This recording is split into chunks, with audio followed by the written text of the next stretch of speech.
امریکی وزیر خارجہ مارکو روبیو نے کہا ہے کہ آبنائے ہرمز میں اب تک 10 ملاح ہلاک ہو چکے۔ بہت سے ممالک نے اپنے جہاز نکالنے کے لیے امریکہ سے درخواست کی ہے۔ واضح کیا پروجیکٹ فریڈم دفاعی آپریشن ہے، امریکہ پر حملہ ہوا تو جواب دیا جائے گا۔ So they're sitting ducks, they're isolated, they're starving, they're vulnerable, and at least 10 sailors have already died as a result of the civilian sailors.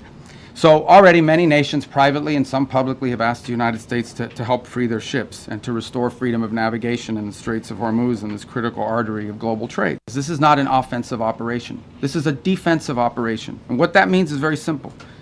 There's no shooting unless we're shot at first. Okay? We're not attacking them.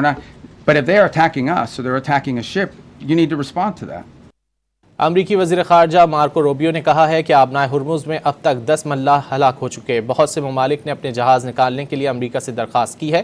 واضح کیا project freedom دفاعی operation ہے، امریکہ پر حملہ ہوا تو جواب دیا جائے گا۔ So they're sitting ducks, they're isolated, they're starving, they're vulnerable, and at least 10 sailors have already died as a result of the civilian sailors.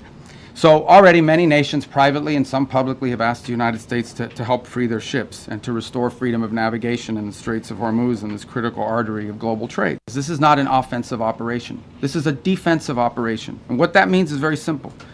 There's no shooting unless we're shot at first. Okay? We're not attacking them. But if they're attacking us or they're attacking a ship, you need to respond to that.